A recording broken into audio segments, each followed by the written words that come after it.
a 1984 eccentric comedy universally loved by every ex-Soviet citizen. A charming representation of country life as opposed to the insincerity of the city. Or a grim social commentary.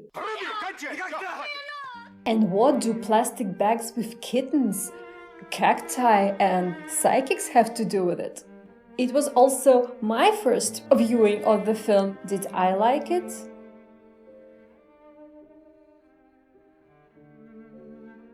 Like for luck, and bear with me to find out. I'm Katya, and this is Soviet Movies Explained. The actor, director, and screenwriter Vladimir Menshov directed only 5 feature-length movies in his lifetime, of which his second one, Moscow Doesn't Believe in Tears, got an Academy Award. You see how I keep tiptoeing around this colossus, but we'll get to it eventually.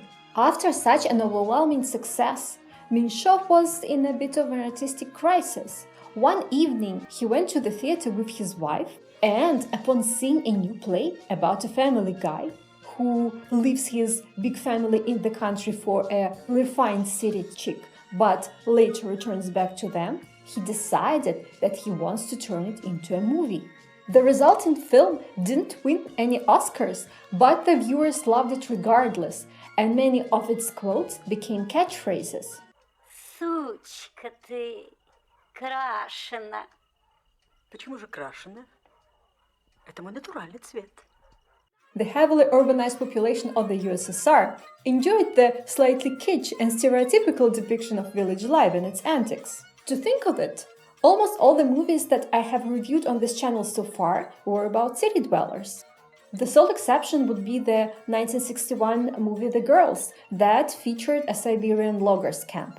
So here is your unique chance to see an archetypal Russian village.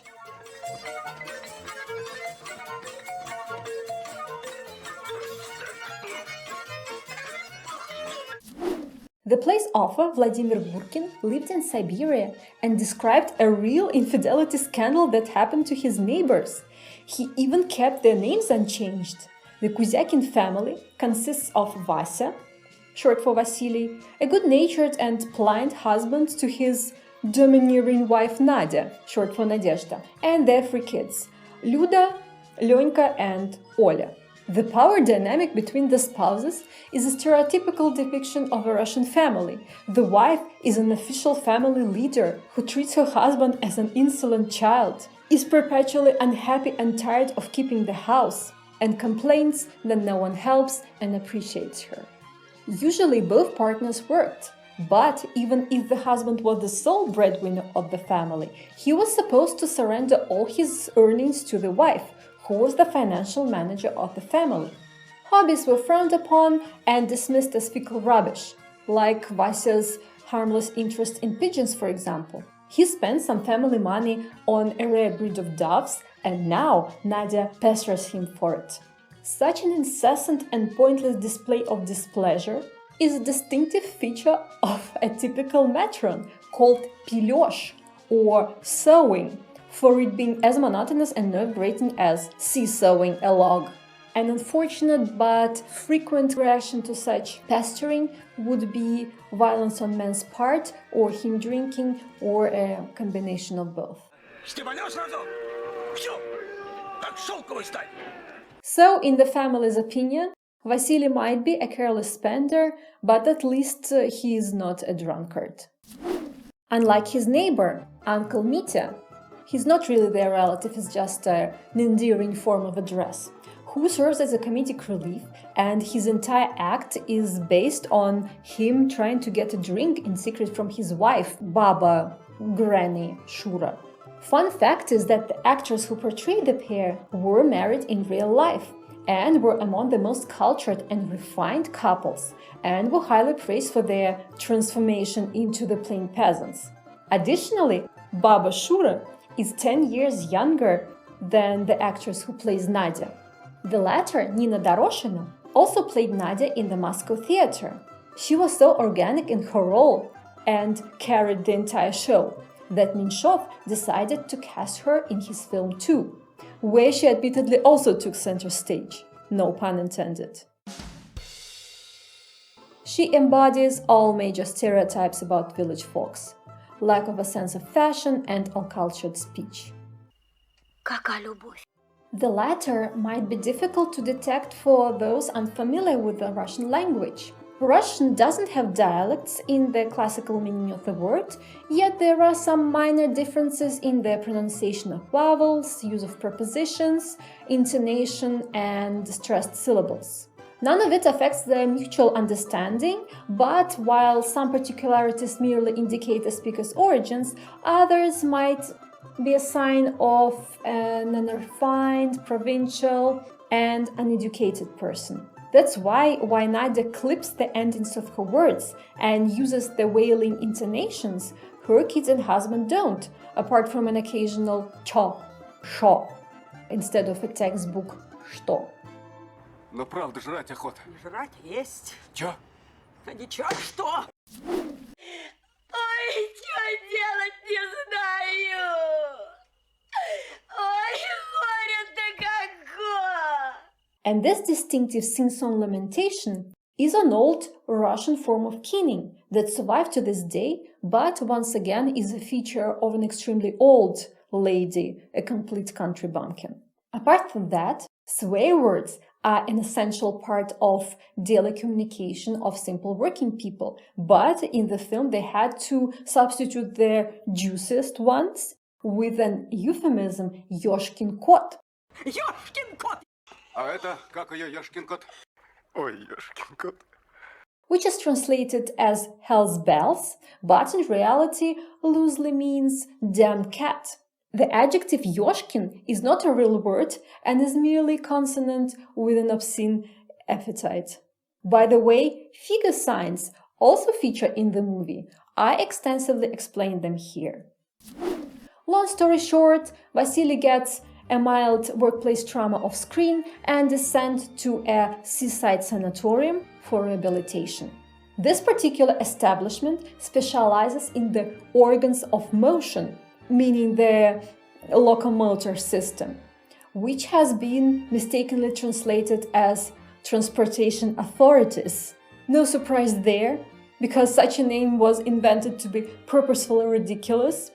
No one says that, and in Russia, органы, apart from biological ones, also might mean government authorities. Добро пожаловать в органы, сынок. More extensive information about Soviet sanatoriums and other vacation options might be found in this video by my comrade YouTuber Sitarka. In theory, each Soviet worker could claim a treatment at a sanatorium at least once a year. But of course, a seaside resort was far more desirable than some pension in a nearby forest. And that's where deficit and blood, our old friends from the previous video, come into play. At the beach, Vasya meets a woman who happens to work in HR at his workplace. And so much can be deduced from this single phrase of hers. Значит, вам досталась вторая путевка. So there were only 2 vouchers to the sanatorium. Vasya got one simply because he got injured at work, but she, who was much closer to the distribution, received one simply because her spiritual guru advised her to go. Мне этот климат посоветовала моя экстрасенс. The woman, Raisa Zakharovna, expects to be addressed by her full name, given name and patronymic, or using the formal pronouns. She provided a stark contrast to Vasya's unsophisticated wife and completely mesmerizes him with her tales about occult and paranormal. The craze for such stories about psychics, they were called extrasenses in USSR. UFOs, Bigfoot and such reached the country a bit later than the rest of the world, but throughout its history, the citizens of the atheistic state maintained a keen interest in all things paranormal. Саша, так вы ж телепат! Вольф Мессинг! Вы думаете? Точно! The above-mentioned mentalist Wolf Messing was rumored to be an oracle feared by Hitler and an advisor to Joseph Stalin. The country also has its share of self-proclaimed telekinetics to be tested and debunked by its Soviet scientists, saying nothing about the ever-present wise women, znakharki, from remote villages who healed with herbs, spells, prayers, or the combination of all three. But the closer to the end of the Soviet Union, the more such fantastic stories and black market esoteric books reached its curious audience.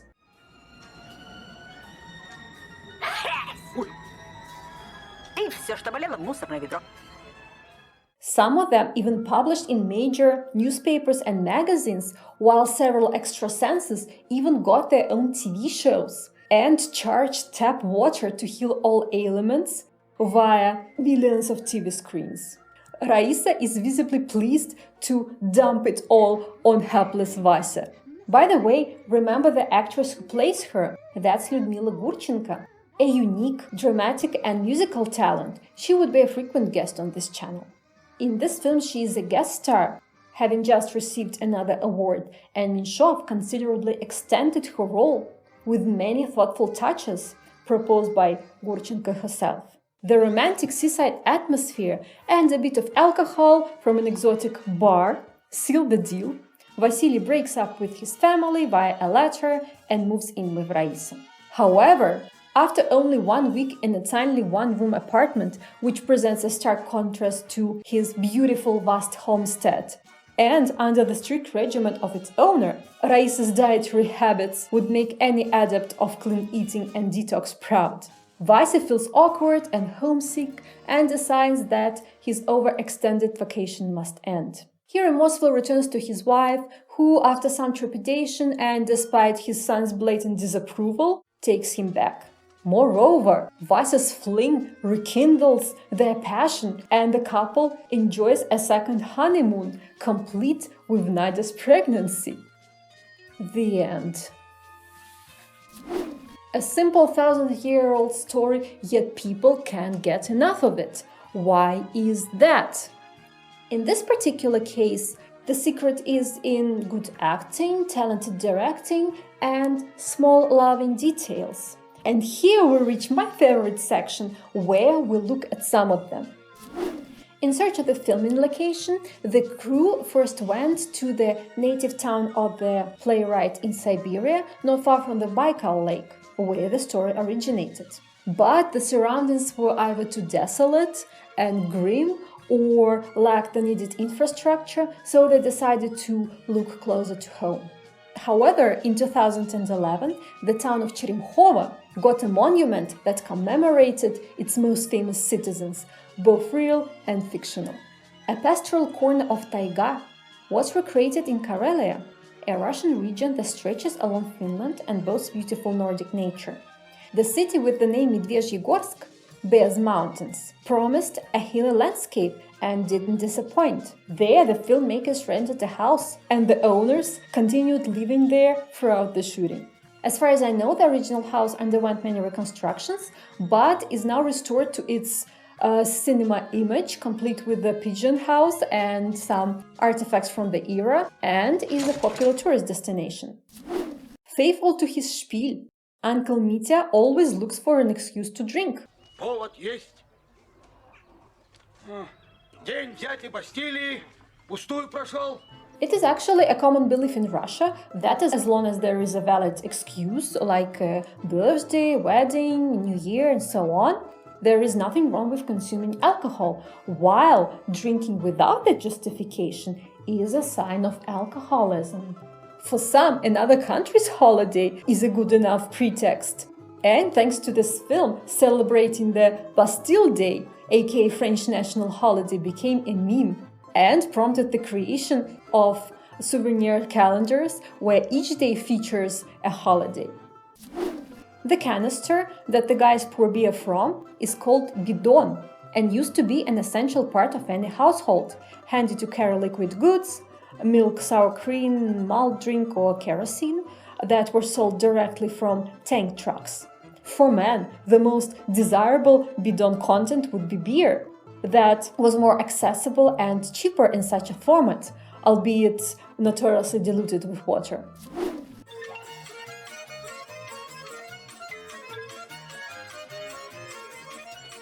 Quadrille literally means a four and initially was introduced in Russia in the 18th century as a fashionable ballroom dance. It was quickly adopted by the commoners and to this day remains a close relative to Irish and Scottish ceilidhs, Breton dances, American square dances, and many others.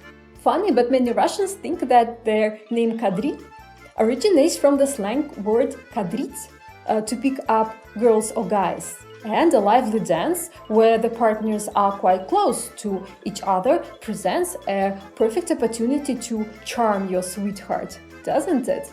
The dance consists of several figures, like parts in the play, announced by a caller. Фигура вторая. Печальная. In this case, the film's director himself. A dandy sideways cock, or Cossack's choop, is actually one of Raisa Zakharovna's wigs worn backwards. Говорю, Санюшка, она мне Митюнюшка. Another good example of crazy Russian word building and of how a name popular for both boys and girls, Alexander, Alexandra, could be twisted and loaded with suffixes. Baba Shura's full given name is Alexandra, same as of our favorite hero Shurik. See here. Yet in the moments of tenderness, her husband calls her Санюшка. using one of the name's previous alterations, Sasha, which can be modified into Sanya. Dish out more suffixes. Sanyushka. Митюнюшка. Mityunyushka is similarly formed out of Mitya, which in turn is short for Dmitry, but here at least one could see where it comes from, couldn't he? My observant viewers might recognize this figurine. That's a leftover prop from Operation Y, a cat from the Jolly Group that the coward industriously trained on. Сюда положишь, на булавочку застегнешь. Hiding money in underpants, albeit in the inside pocket, not an outside one, was a real deal and often the only secure way to carry money on trains. Most of the cars were platzkart, sleeper cars without partitions, and pickpockets were so skilled that they could nick valuables from under the sleeping person's pillow. However, Vasya is actually flying to his vacation, so such a precaution is rather unnecessary. In the background, you might hear a faint jingle.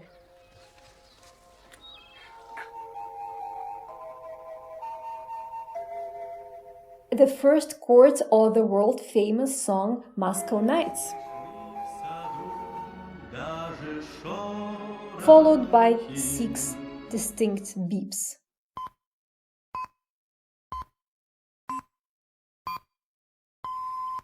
These are a trademark tune and the time check signal of Radio Mayak, which means Lighthouse of Beacon, a major radio broadcasting station that broadcasts news and music for all the USSR and allowed people to set their watches once an hour. This scene is perhaps the most famous amongst film facts lovers.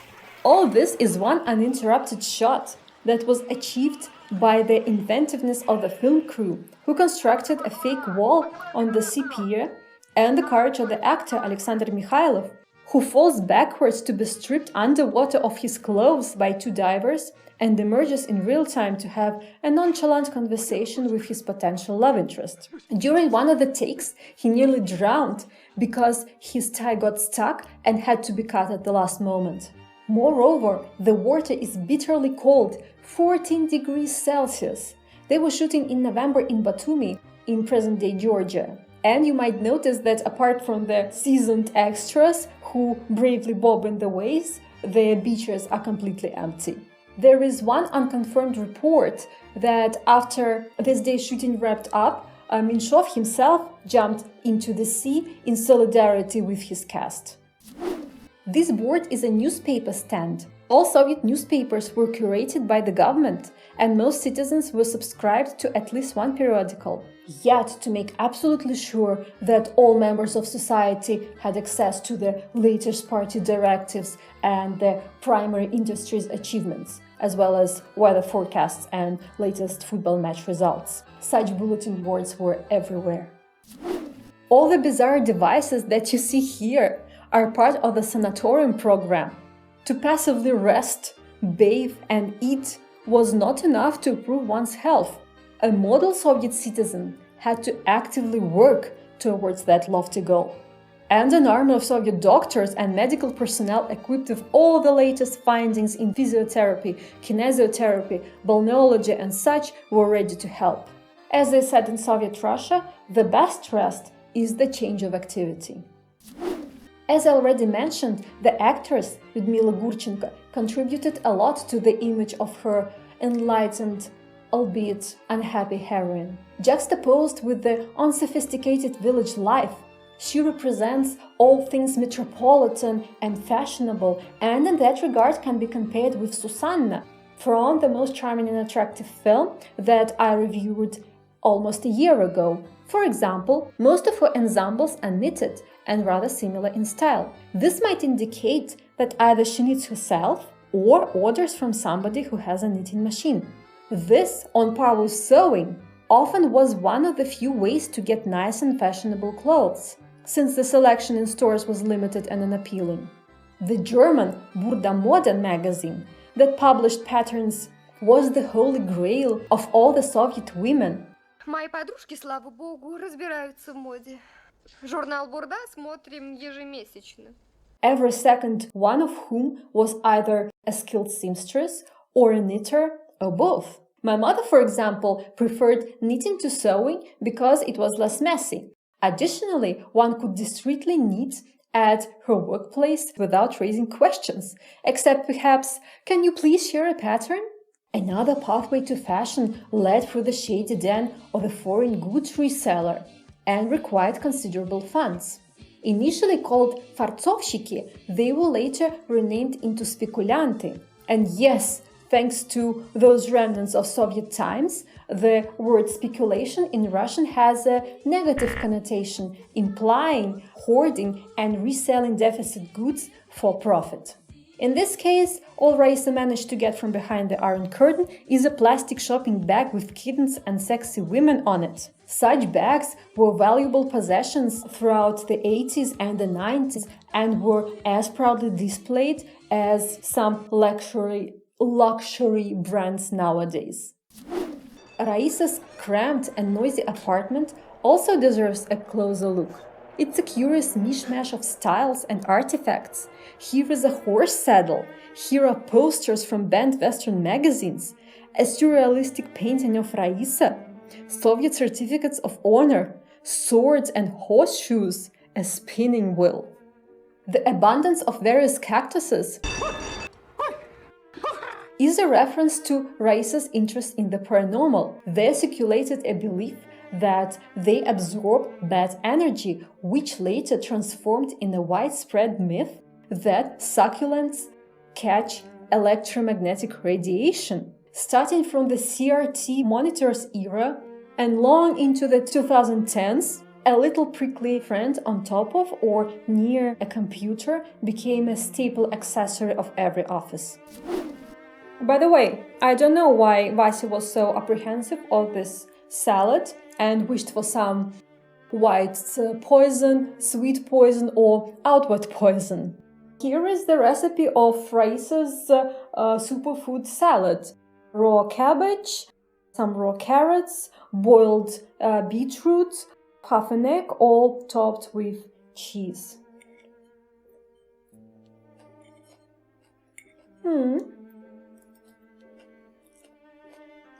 Yummy.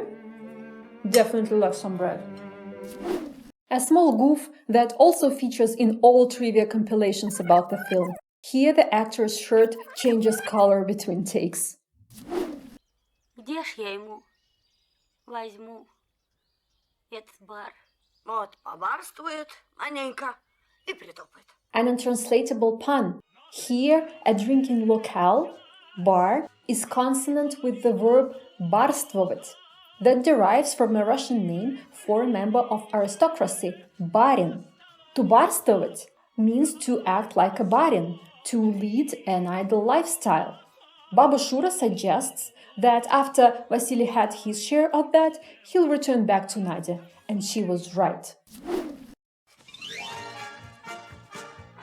To make a tree bloom, they used a simple practical effect, rigged 10 magicians' staffs to be activated by a pull of a rope. 7 of 10 worked on the first take, and that was considered a success. This serene group shot actually was a logistical nightmare. They managed to assemble the entire cast for only 20 minutes. So while the actors peacefully stare in the skies, each of them inwardly panics whether they'll catch their train or plane on time. They did. The character arc of the oldest daughter, Luda, is incomplete. It is established early on that she is married to some guy in the city, but things are rough with him, and she returns to her parents' home to convalesce. Yet, by the end of the film, nothing more comes out of her story except maybe a concept that all things urban are bad for the people of the land and they better stay where they are. It's not surprising that some things feel rushed. The source material was a 2-act theater play, and actually there was enough film to make a 2-part movie.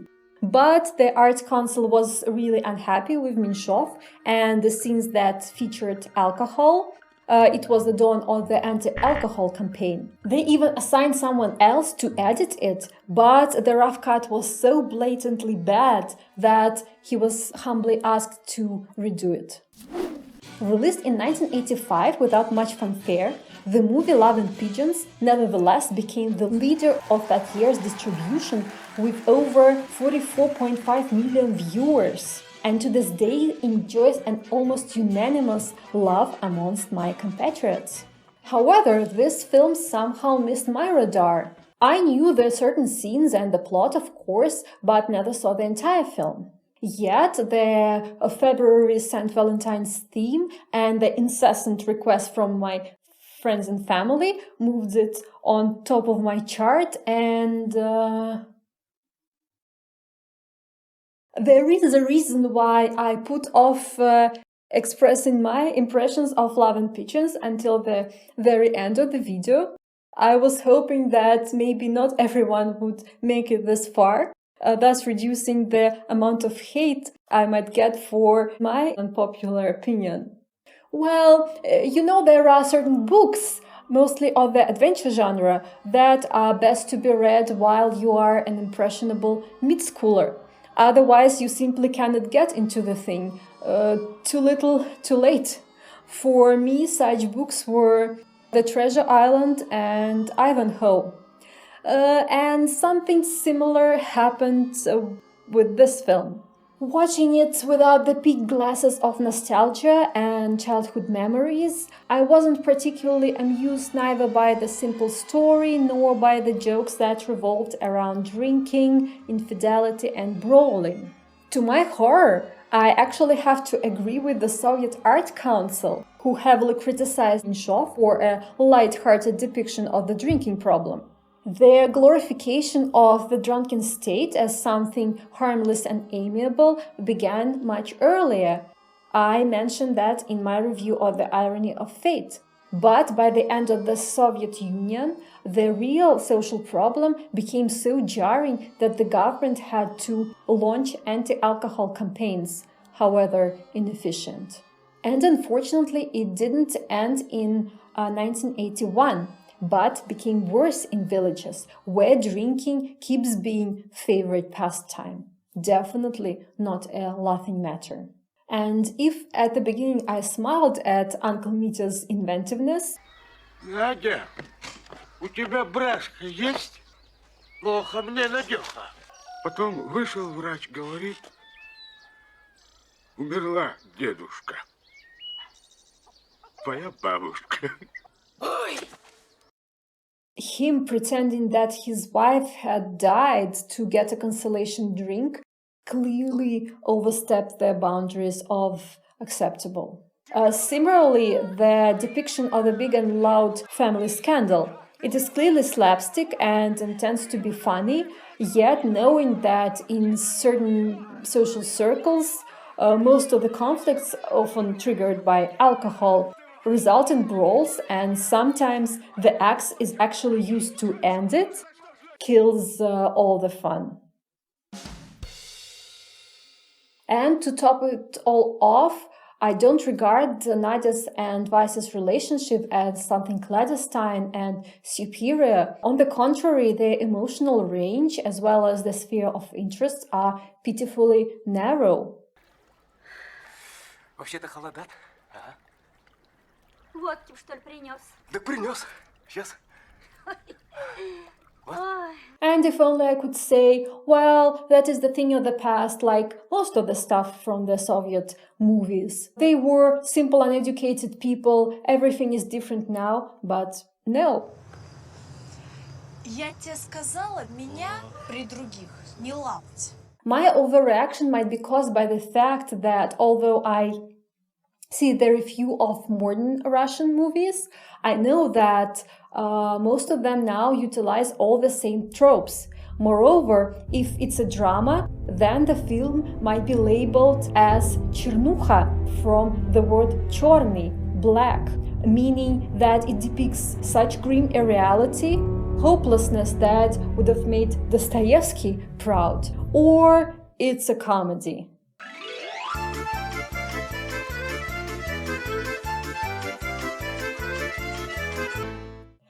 And I'm frightened to see the beginnings of the genre in this film.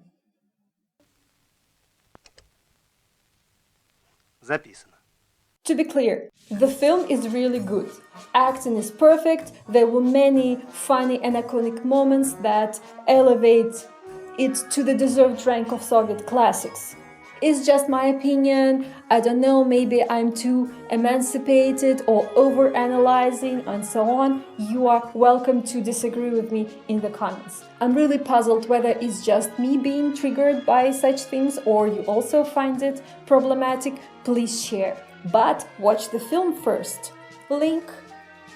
The subtitles are okay. Well, today I reviewed a comedy and look where it got us. In 2 months' time, I'll take on a drama, which actually would be a first one on this channel. Please subscribe in order not to miss it. And in black and white at that. And we'll see what happens then. Bye. And then the orcs came. That's a contribution of my husband. He just typed it in while I was working on the script, so I'll just leave it there.